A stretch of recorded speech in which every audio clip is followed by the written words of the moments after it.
Hi everyone, welcome back to my channel. So this is the part number 5 for Prevention of Money Laundering Act 2002. तो हम लोग को start करना है section number 43 के साथ में और यहाँ पर हम बात करेंगे स्पेशल कोड्स के बारे में। तो स्पेशल कोड्स में सबसे पहला जो सेक्शन है वो 43 वाला सेक्शन है। ये बताता है कि स्पेशल कोड फॉर्म कैसे होता है। तो इसमें सेक्शन नंबर 43 ने जो सेंट्रल गवर्नमेंट है उसको ये पावर दी है कि central government in consultation with chief justice of high court for the trial of offence to designate one or more court of session as a special court or special court for such area or areas or for such case or class of group of cases as may be prescribed in the notification to this effect.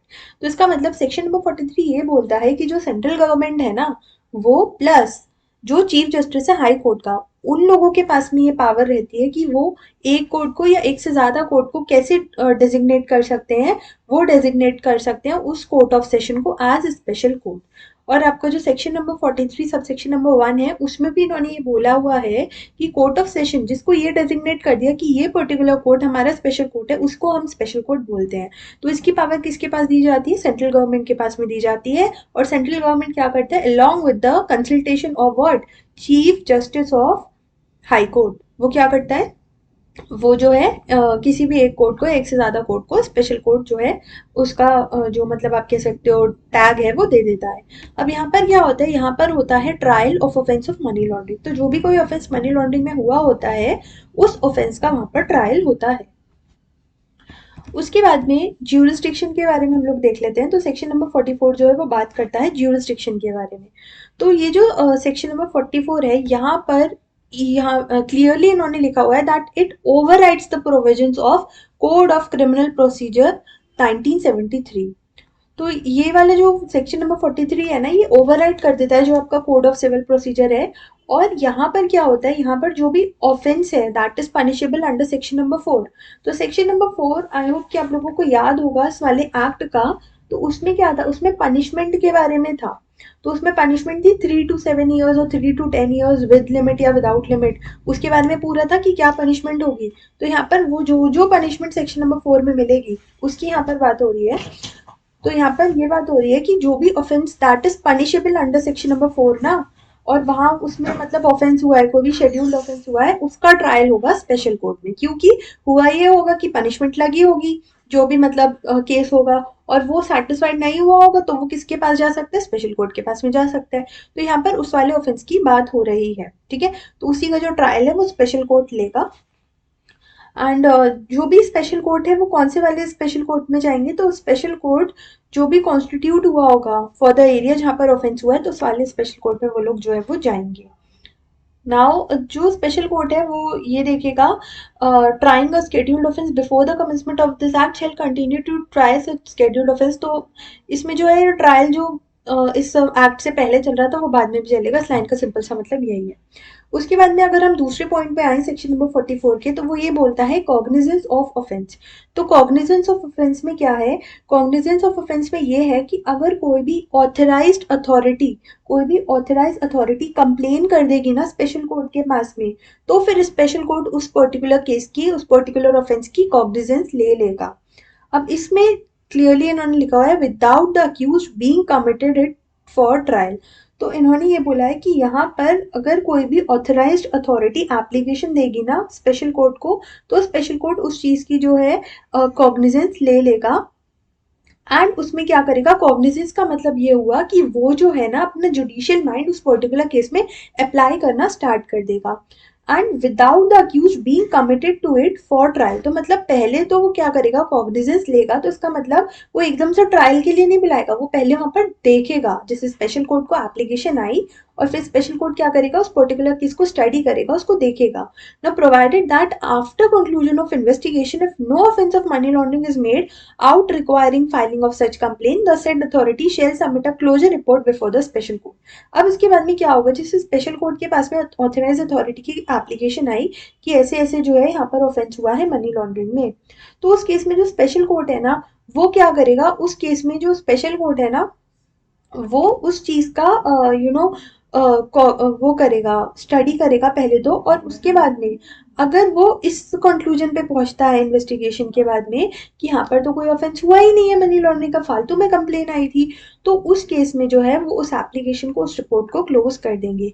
एक यहाँ पर मैं correction बोलना चाहूंगी, जो मैंने यहाँ पर अभी बोल दिया था, एक्चुअली मैंने अपील वाला पॉइंट बोल दिया था। एक्चुअली जो स्पेशल कोर्ट होता है ना, स्पेशल कोर्ट ये होता है कि आप जो है, आप नॉर्मल प्रोसीजर से ना जा करके आप सीधा स्पेशल कोर्ट में जा रहे हो कि ऐसे ऐसे यहाँ पर ऑफेंस हुआ है मनी लॉन्ड्रिंग का, और हमको जो है वो मतलब इसका जल्दी जल्दी जो है वो ट्रायल कराना है। तो स्पेशल कोर्ट एक तरह से आप कह सकते हो एक शॉर्टकट होता है, इन अगर हम लेमन टर्म्स में बात करें।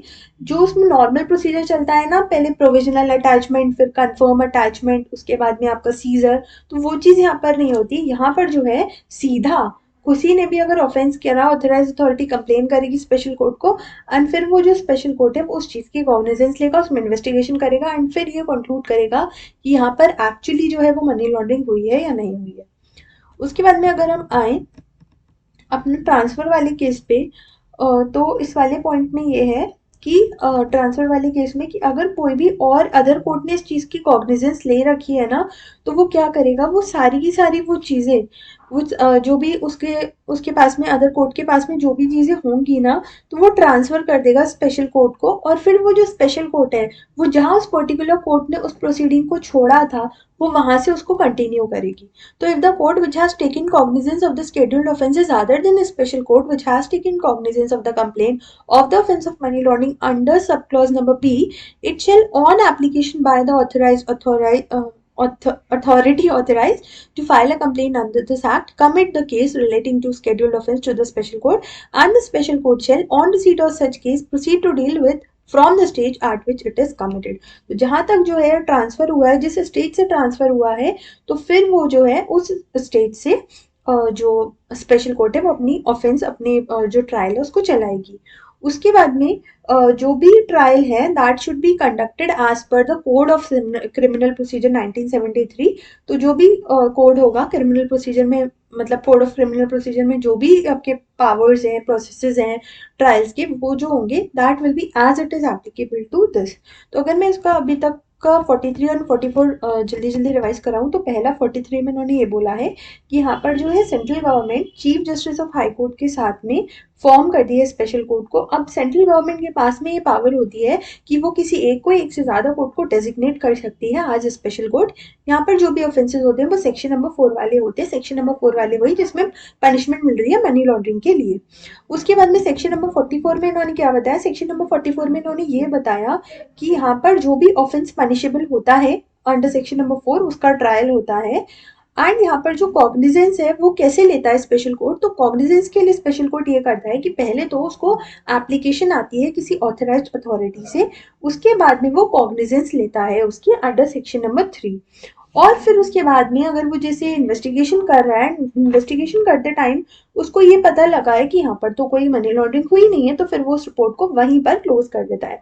उसके बाद में हमको एक और पॉइंट बताया गया था कि अगर किसी और कोर्ट ने कॉग्निजेंस ऑलरेडी ले ली थी ना इस केस की, तो जिस वो चीज वो मतलब केस फिर जब स्पेशल कोर्ट के पास में एप्लीकेशन आ जाएगी तो उसको ट्रांसफर हो जाएगा। ऑल्सो जिस स्टेज पे ट्रांसफर हुआ है उस स्टेज से फिर आगे का ट्रायल कंटिन्यू होगा। और यहाँ पर जो भी प्रोसीजर्स हैं वो जो लगते हैं वो लगते हैं आपके कोड ऑफ क्रिमिनल प्रोसीजर 1973 वाले ही। देन उसके बाद में जो हमारा सेक्शन नंबर 45 है वो बात करता है कि कौन सा ऑफेंस जो है वो कॉग्निजेबल है, मतलब उसका ऑफेंस का नेचर कैसा है। तो जो ऑफेंस है वो एक तो कॉग्निजेबल रहता है और एक नॉन बेलेबल रहता है। तो जो आपका कोड ऑफ क्रिमिनल प्रोसीजर है, तो उसमें कॉग्निजेबल ऑफेंस का मतलब ये होता है, मतलब कोड ऑफ क्रिमिनल प्रोसीजर ने ये बोला है, ये पहले भी वैसे आ चुकी है बात, बट कॉग्निजेबल का मतलब होता है कि आप बिना अरेस्ट वारंट के अरेस्ट कर सकते हो। और बेलेबल का मतलब तो आपको पता ही होगा कि नॉन बेलेबल मतलब जिसको बेल नहीं मिलेगी। तो यहाँ पर जो भी ऑफेंस होता है that is cognizable and non bailable. तो कोई भी पर्सन जो कि अक्यूज्ड है इस ऑफेंस का, उसको जो है वो बेल पे रिलीज नहीं कर सकते, साथ में उसको अरेस्ट करने के लिए कोई भी वो नहीं चाहिए होगी, अरेस्ट वारंट नहीं चाहिए होगा। अब इसमें भी ना ये चीजें ऑलरेडी रिपीट हो चुकी है इंस्पेक्शन वाले चैप्टर में भी, कि वैसे तो ये देखो कॉग्निजेबल एंड नॉन बेलेबल रहता है, लेकिन अगर जो पब्लिक प्रोसिक्यूटर है उसको, उसके पास में ये अपॉर्चुनिटी रहती है कि वो जो है वो अपोज कर सकता है इस एप्लीकेशन को। तो वो मतलब कॉग्निजेबल और नॉन बेलेबल रहती है, लेकिन उसको बेल मिल सकती है अगर पब्लिक प्रोसिक्यूटर जिसको अपॉर्चुनिटी दी गई है कि उस एप्लीकेशन को अपोज करो, तो वो अपोज कर रहा है, और साथ में अगर मतलब उसको एक अपॉर्चुनिटी दी गई है और अगर पब्लिक प्रोसिक्यूटर ने उस एप्लीकेशन को अपोज करा है और कोर्ट भी इस बात से सेटिस्फाइड है, यहाँ पे रीजनेबल ग्राउंड्स है कि यहाँ पर कोई भी और ऐसा ऑफेंस नहीं होगा या फिर इस ऑफेंस का वो अभी के डेट में गिल्टी नहीं है, अगर कोर्ट भी इस बात से सेटिस्फाई होता है जब पब्लिक प्रोसिक्यूटर ने उस एप्लीकेशन को अपोज किया होता है, तो उस केस में भी आपको जो है वो बेल मिल सकती है, मतलब जो भी लोग इस ऑफेंस के अंडर होंगे उनको बेल मिल जाएगी। ऑल्सो इसमें अगेन वही सारे पॉइंट्स हैं कि ये तो पब्लिक प्रोसिक्यूटर के एप्लीकेशन वाला पॉइंट हो गया। और अगर हम बात करें इन जनरल एक्सेप्शंस की, तो इन जनरल एक्सेप्शंस में आता है एज जिनकी 16 ईयर्स से मतलब 60 ईयर्स से कम है, देन जो वुमेन है या फिर जो सिक है या इन्फॉर्म है, तो उस केस में भी उनको बेल मिल सकती है अगर स्पेशल कोर्ट ऐसा डायरेक्ट करे तो। इसमें एक पॉइंट और एडिशनल है कि अगर जो मनी लॉन्ड्रिंग का अमाउंट है if that is less than 1 crore rupees, उस केस में भी अगर स्पेशल कोर्ट डायरेक्ट करे तो उस ऑफेंस में जो भी पार्टी मतलब है उनको बेल मिल सकती है अगर स्पेशल कोर्ट ऐसा डायरेक्ट करता है। उसके बाद में स्पेशल कोर्ट को कॉग्निजेंस लेने के लिए जो भी कंप्लेन होगी, तो उसके लिए उनको एक कंप्लेन राइटिंग में जो है वो चाहिए होगी डायरेक्टर से या फिर कोई भी ऑफिसर से, सेंट्रल गवर्नमेंट का, स्टेट गवर्नमेंट का, तभी जो स्पेशल कोर्ट है वो इस ऑफेंस की कॉग्निजेंस ले पाएगा। तो स्पेशल कोर्ट ही कॉग्निजेंस लेता है ऑफेंस का, लेकिन उसके लिए उनको जो है कंप्लेन चाहिए होगी इन राइटिंग बाय डायरेक्टर या फिर ऑफिसर। एंड जो पुलिस ऑफिसर है फिर वो उस केस में इन्वेस्टिगेशन करेगा, जो भी आपका ऑफेंस होगा, और वो तभी करेगा अगर वो ऑथराइज्ड होगा किससे, बाय सेंट्रल गवर्नमेंट। तो इन्वेस्टिगेशन बाय पुलिस ऑफिसर में क्या है कि पुलिस ऑफिसर जो है वो इन्वेस्टिगेट करेगा into offence under this act only when specifically authorised by the central government by a general or special order and subject to the conditions as may be prescribed. Police officer तब तक नहीं कर सकता investigation जब तक उसको central government ने authorise नहीं करा है या फिर उसको जो है ऑर्डर्स नहीं मिले हैं कि आप जो है इन्वेस्टिगेशन कर सकते हो। फटाफट से मैं 45 सेक्शन को समअप कर रही हूँ। तो इस केस में ऐसा है कि कोई तो सेक्शन नंबर 45 में सबसे पहले तो उन्होंने ये बोला है कि यहाँ पर जो भी ऑफेंस होगा वो कॉग्निजेबल होगा और नॉन बेलेबल होगा। कॉग्निजेबल और नॉन बेलेबल का मतलब क्या हुआ? कॉग्निजेबल मतलब जो बिना अरेस्ट वारंट के अरेस्ट कर सकते हो, और नॉन बेलेबल का मतलब वहां बेल नहीं मिलेगी। बेल मिल सकती है कुछ केसेस में, तो उसके लिए एक तो पब्लिक प्रोसिक्यूटर जो है उसको एक ऑप्शन दिया गया है, उसको एक अपॉर्चुनिटी दी गई है कि वो एक एप्लीकेशन देगा इसके ऑपोजिशन में कि आप इनको बेल दे दो।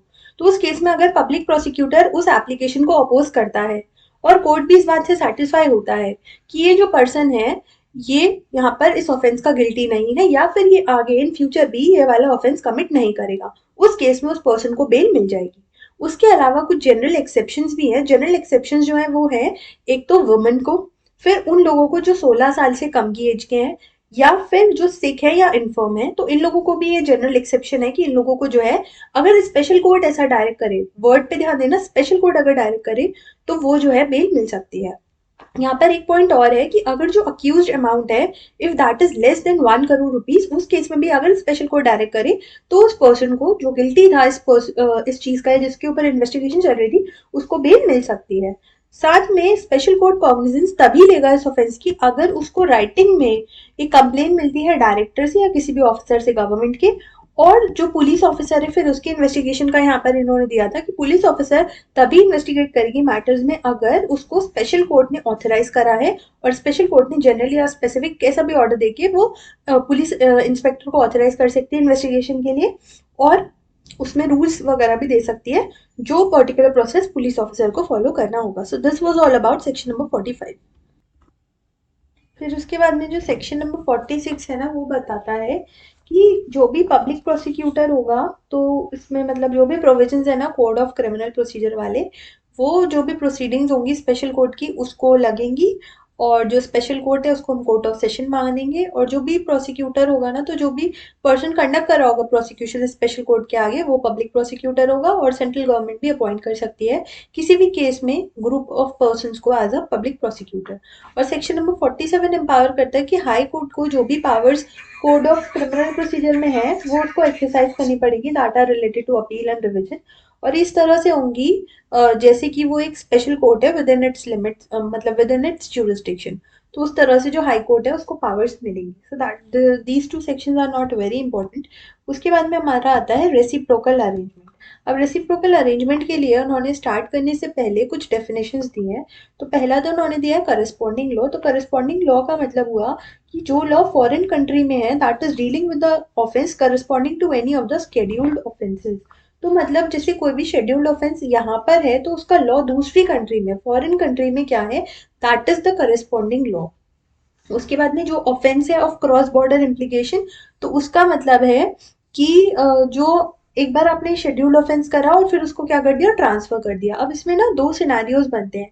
तो पहला सिनारियो तो ये बनता है कि वो जो कंडक्ट हो रहा है उस ऑफेंस का वो किसी भी प्लेस आउटसाइड इंडिया में हो रहा है, मतलब वो प्लेस इंडिया में नहीं है लेकिन वो इंडिया के बाहर है, वहां पर हो रहा है, ऑफेंस हो रहा है।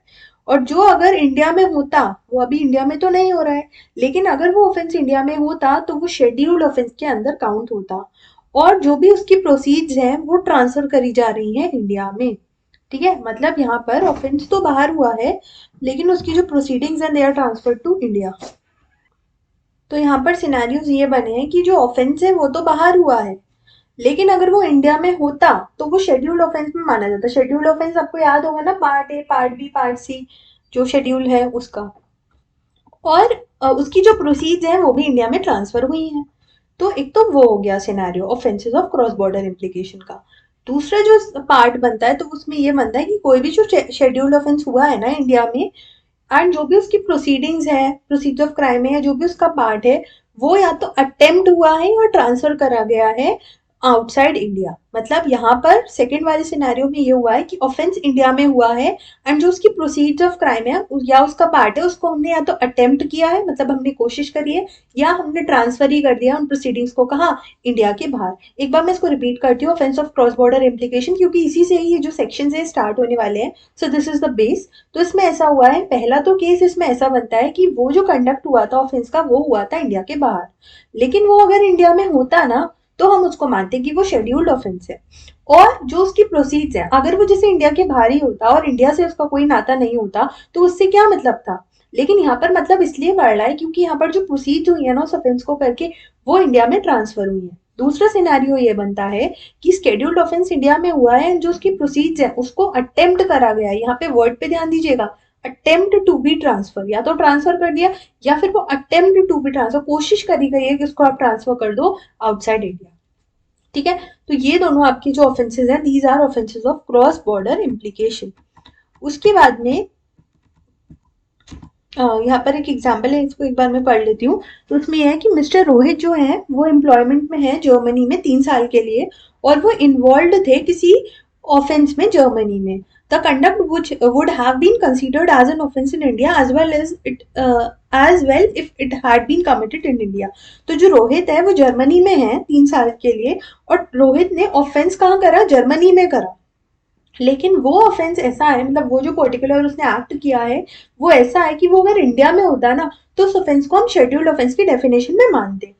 ऑल्सो जो प्रोसीड्स है उस ऑफेंस की वो थी 60 लाख, और रोहित ने अटेम्प्ट किया to remit 50 lakh and out of the ₹60 lakh in India, but was not successful. उसने कोशिश करी, वो सक्सेसफुल नहीं हो पाया।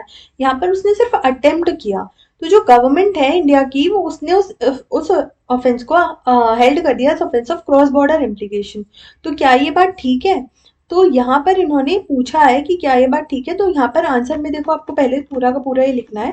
Now it is evident from the point 2 of the above definition that an attempt to remit the proceeds will be considered as an offence of cross border implication where the offence is committed in India. If the offense is committed outside India, then it will be considered as an offense implication only when such offense is an offense committed in India and proceeds of crime or part thereof is remitted to India। तो यहाँ पर attempt to remit है, जो मैंने just अभी आपको highlight कराया कि अगर इंडिया में ऑफेंस हुआ है, और इंडिया में तो अटेम्प्ट वाला वर्ड भी आ रहा है और ट्रांसफर वाला वर्ड भी आ रहा है, तो अगर इंडिया में ऑफेंस हुआ है और अटेम्प्ट टू ट्रांसफर भी है तो हम मानेंगे कि यहाँ पर ऑफेंस है। लेकिन अगर इंडिया के बाहर ऑफेंस हुआ है और वो सिर्फ अटेम्प्टेड टू बी ट्रांसफर्ड ही था, तो फिर उस केस में जो है वो हमारा ऑफेंस नहीं बनेगा। तभी बनेगा अगर वो सच्ची में जो है ट्रांसफर हो गया है। तो यहाँ पर इन्होंने उसी पॉइंट को हाईलाइट कर दिया है। एंड इसका मतलब जो गवर्नमेंट ने किया है वो ठीक नहीं है और यहाँ पर ये ऑफेंस जो है वो कॉन्स्टिट्यूट नहीं करता है, तो इसका आंसर ये है। उसके बाद में आपका कॉन्ट्रैक्टिंग स्टेट की डेफिनेशन है। तो कॉन्ट्रैक्टिंग स्टेट का मतलब हुआ कंट्री या फिर जो भी प्लेस आउटसाइड इंडिया है जिसके साथ में कोई अरेंजमेंट हो रहा है और वो कौन कर रहा है, वो सेंट्रल गवर्नमेंट कर रही है उस पर्टिकुलर पार्टी के साथ में। तो कोई भी कंट्री या प्लेस आउटसाइड इंडिया जिसका जो अरेंजमेंट है वो सेंट्रल गवर्नमेंट के साथ हो रहा है with the government of such country through treaty और अदरवाइज। तो मतलब एक गवर्नमेंट दूसरे गवर्नमेंट के साथ में कोई कॉन्ट्रैक्ट कर रही है, ट्रीटी के थ्रू कर रही है, तो उस केस में that will be a contracting state. Now let's come to the sections. तो सेक्शन नंबर 56 बताता है आपको अरेंजमेंट विद फॉरेन कंट्रीज के बारे में।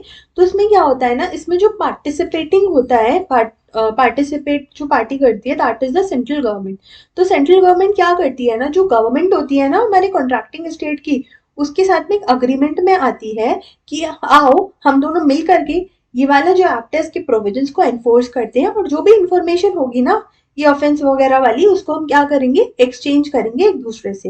एंड बाय नोटिफिकेशन वो ऑफिशियल गैजेट में क्या करती है, प्रोविजंस बनाती है इस टाइप के अरेंजमेंट के, किस टाइप के अरेंजमेंट के, कि कोई भी ऑफेंस अगर आपकी कंट्री में होगा तो और हमारी कंट्री में होगा तो, और हम लोग एक दूसरे से क्या करेंगे, इन्फॉर्मेशन भी शेयर करेंगे। ठीक है। फिर उसके बाद में जो आपका सेक्शन नंबर 57 है ना, वो बताता है लेटर ऑफ रिक्वेस्ट के बारे में। Now what is this letter of request? तो ये लेटर ऑफ रिक्वेस्ट होता है कॉन्ट्रैक्टिंग स्टेट को इन सर्टेन केसेस।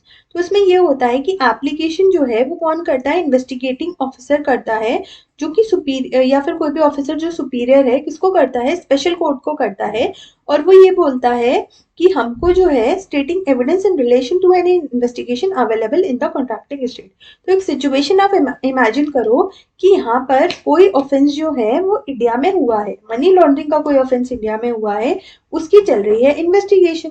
तो अब जो भी इन्वेस्टिगेटिंग ऑफिसर होगा वो क्या कह रहा है, वो ये कह रहा है कि ये ऑफेंस जो है मेरे को इसकी इन्वेस्टिगेशन करने के लिए ना एक एविडेंस चाहिए और वो एविडेंस हमारे पास में नहीं है, वो एविडेंस दूसरी वाली कंट्री में है।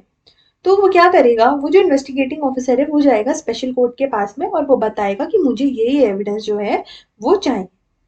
अब स्पेशल कोर्ट उस इन्वेस्टिगेटिंग ऑफिसर की बात सुनेगा और वो क्या करेगा, अगर वो सेटिस्फाइड होगा तो फिर वो एक लेटर ऑफ रिक्वेस्ट देगा कॉम्पिटेंट अथॉरिटी को जो कॉन्ट्रैक्टिंग स्टेट में होगा, और उसमें वो क्या करेगा, उसमें वो लिख देगा जो भी जो भी फैक्ट्स एंड सर्कमस्टांसेस होंगे, और वो साथ में स्टेप्स भी लेगा जो भी उसमें स्पेसिफाइड होंगे उस लेटर ऑफ रिक्वेस्ट में, और उस एविडेंस को भी जो है वो फॉरवर्ड कर देगा स्पेशल कोर्ट को, that will be deemed to be evidence collected during the investigation. ठीक है। तो इसमें क्या होगा ना, स्पेशल कोर्ट जो है वो लेटर ऑफ रिक्वेस्ट किसको भेज देगा, अगर मतलब उस सेटिस्फाइड होगा उस इन्वेस्टिगेटिंग ऑफिसर की बात से, तो वो स्पेशल कोर्ट जो कॉम्पिटेंट अथॉरिटी दूसरे वाले स्टेट में होगी ना उसको भेज देगा, मतलब जिससे उस इन्वेस्टिगेटिंग ऑफिसर ने बोला है कि उसको एविडेंस चाहिए, और वो जो है कॉन्ट्रैक्टिंग स्टेट क्या करेगा, कॉन्ट्रैक्टिंग स्टेट उन फैक्ट्स एंड सर्कमस्टांसेस को एग्जामिन करेगा, जो भी स्टेप्स उस लेटर ऑफ रिक्वेस्ट में लिखे होंगे वो करेगा, एंड जो भी एविडेंस है वो फॉरवर्ड कर देगा वो स्पेशल कोर्ट को, एंड वो जो स्पेशल कोर्ट को मिलेंगे एविडेंसेस, उसको हम मानेंगे कि ये एविडेंसेस इन्वेस्टिगेशन के टाइम पे कलेक्ट हुए थे। नाउ मोड ऑफ कम्युनिकेशन क्या रहता है, तो लेटर ऑफ रिक्वेस्ट जो है वो ट्रांसमिट उस मैनर में होती है जिस मैनर में जो सेंट्रल गवर्नमेंट है ना उसने बोला होता है। तो सेंट्रल गवर्नमेंट इसमें जो है स्पेसिफाई करती है कि क्या मोड रहेगा आपका कम्युनिकेशन का। उसके बाद में अगर हम नेचर ऑफ एविडेंस की बात करें, तो जो भी स्टेटमेंट होता है, जो भी डॉक्यूमेंट रिकॉर्ड होता है या रिसीव होती हैं चीजें, तो वो जो है उसको हम मानते हैं कि वो जो है एक एविडेंस हो गया है। उसके बाद में यहाँ पर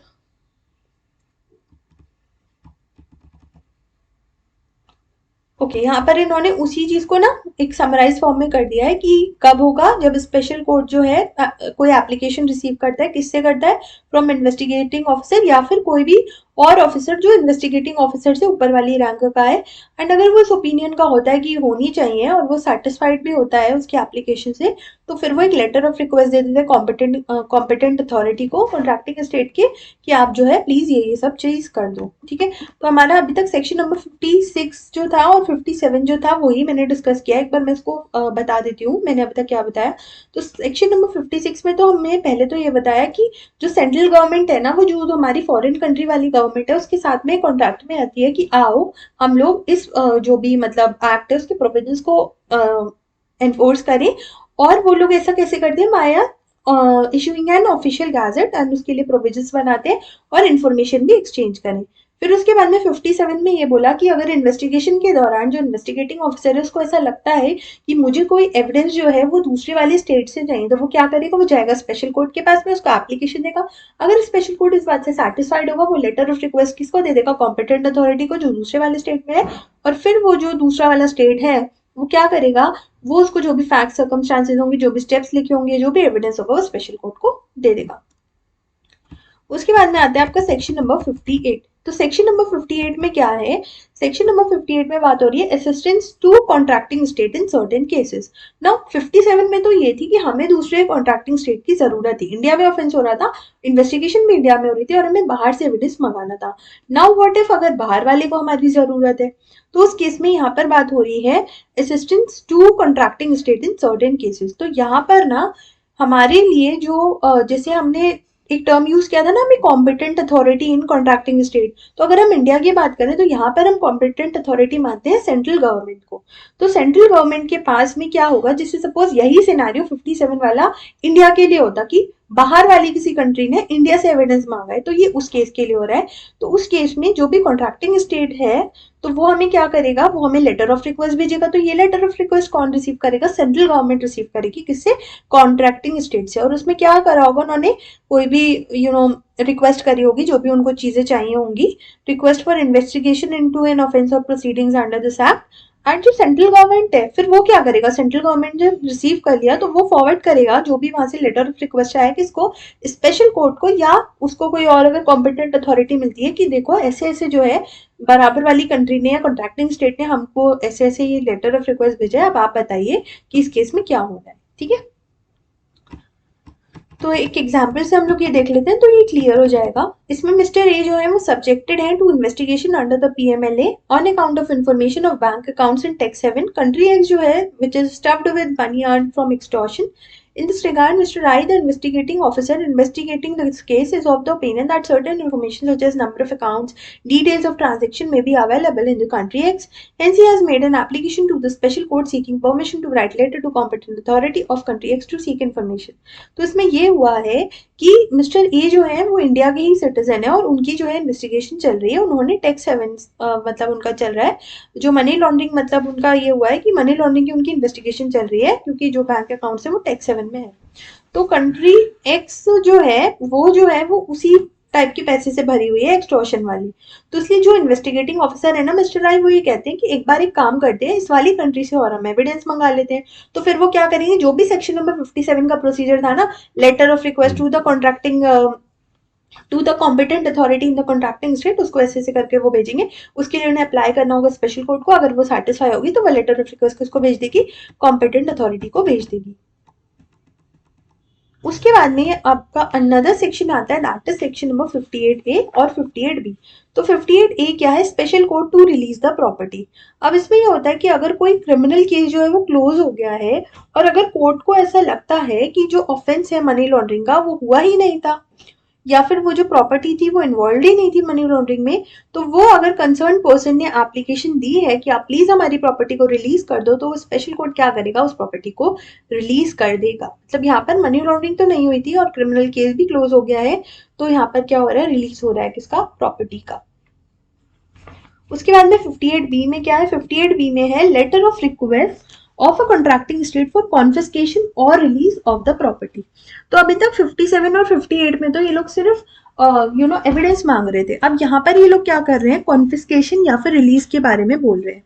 तो यहाँ पर क्या होगा, यहाँ पर जब भी कोई ट्रायल होगा करस्पॉन्डिंग लॉ में या फिर कोई भी अदर कंट्री में, and that cannot be conducted for any reason or having commenced but could not have been concluded, तो जो सेंट्रल गवर्नमेंट है जब उसको कोई लेटर ऑफ रिक्वेस्ट आएगा ना from a court or authority in a contracting state requesting for confiscation or release of property, forward the same to the director to move an application before the special court। तो यहाँ पर क्या है, यहाँ पर जैसे ट्रायल जो हुआ था वो कंप्लीट नहीं हो पाया था। अब वो कंप्लीट क्यों नहीं हो पाया था, चाहे डेथ हो गई थी एक्यूज की या फिर वो प्रोक्लेम्ड ऑफेंडर हो गया था, या कोई भी और रीजन था जिसकी वजह से प्रोसीडिंग शुरू तो हुई थी लेकिन वो कंक्लूड नहीं हो पाई। अब हुआ क्या, अब हुआ ये कि सेंट्रल गवर्नमेंट जो है ना, उसको एक लेटर ऑफ रिक्वेस्ट आया है। कहाँ से? उसको एक लेटर ऑफ रिक्वेस्ट आया है कॉन्ट्रैक्टिंग स्टेट से कि आप इस प्रॉपर्टी को या तो कॉन्फिस्केट कर लो और या रिलीज कर लो। देखो ये वाला केस ऐसा था, यहाँ पर कोई कंक्लूजन नहीं निकला था जब इन्वेस्टिगेशन चल रही थी कि एक्चुअल में करना क्या है, कॉन्फिस्केशन करना है या रिलीज करना है। ठीक है, तो यहाँ पर ये हो रहा है कि जब वो मतलब पेंडिंग में था और अब आया है letter of request contracting state से कि आप इस प्रॉपर्टी को या तो कॉन्फिस्केट कर लो या रिलीज कर दो। तो उस केस में जो लेटर ऑफ रिक्वेस्ट कौन रिसीव करते हैं? सेंट्रल गवर्नमेंट रिसीव करती है। तो सेंट्रल गवर्नमेंट के पास में जब वो आ जाएगा ना लेटर ऑफ रिक्वेस्ट, तो वो क्या करेगी, वो उस डायरेक्टर को दे देगी कि आप जो है जाओ सेंट्रल स्पेशल कोर्ट के पास में, और जो स्पेशल कोर्ट है फिर वो उस केस में अप्रोप्रिएट ऑर्डर पास करेगा कि एक्चुअल में इसका करना क्या है, एक्चुअल में इसका रिलीज करना है या कॉन्फिस्केट करना है। देखो इसमें बहुत सारी पार्टीज हैं, तो प्लीज कंफ्यूज मत होना।